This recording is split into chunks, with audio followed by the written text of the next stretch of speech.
Hi అండి, ఈరోజు మా లంచ్లోకి స్పెషల్గా మునక్కాయ వేసి మటన్ కర్రీ ప్రిపేర్ చేశానండి.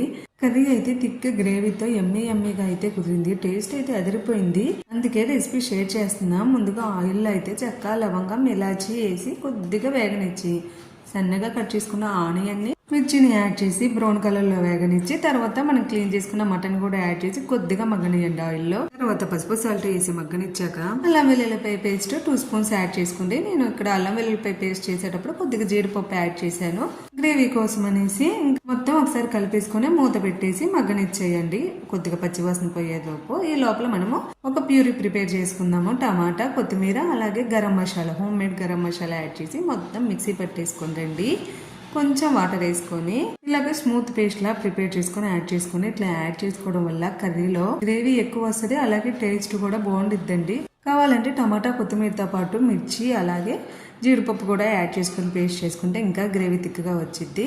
కొద్దిగా వాటర్ యాడ్ చేసుకొని ఇక్కడే మన టేస్ట్కి తగ్గట్టు సాల్ట్, కారం అడ్జస్ట్ చేసుకొని హై ఫ్లేమ్ మీద ఒక 3-4 విజిల్స్ రానియండి. మటన్ సాఫ్ట్గా అయ్యేదాకా లిడ్ ఓపెన్ చేసి చూపిస్తా చూడండి. గ్రేవీ ఎంత థిక్గా వచ్చిందో కదా. ఇప్పుడైతే మనం మెయిన్ ఇంగ్రీడియంట్ మునక్కాయ ముక్కలు మనకు కావాల్సిన యాడ్ చేసి ఒకసారి కలిపేసుకొని ఒక 2 మినిట్స్ మగ్గనిచ్చి మూత పెట్టేసి హై ఫ్లేమ్ మీద ఒక విజిల్ రానియండి. సాఫ్ట్ అయిపోయింది మునక్కాయ ముక్కలు. ఇంకా లాస్ట్ లో సాల్ట్, కారం అడ్జస్ట్ చేసుకుని మటన్ మసాలా కూడా యాడ్ చేసుకొని కావాలంటే వాటర్ యాడ్ చేసుకోవచ్చు మన గ్రేవీకి తగ్గట్టు. లాస్ట్ లో ఆయిల్ సెపరేట్ అయ్యాక కొత్తిమీరతో గార్నిష్ చేసుకోవడమే. కంపల్సరీ ట్రై చేసి ఎలా వచ్చిందో కామెంట్ సెక్షన్ లో కామెంట్ చేసి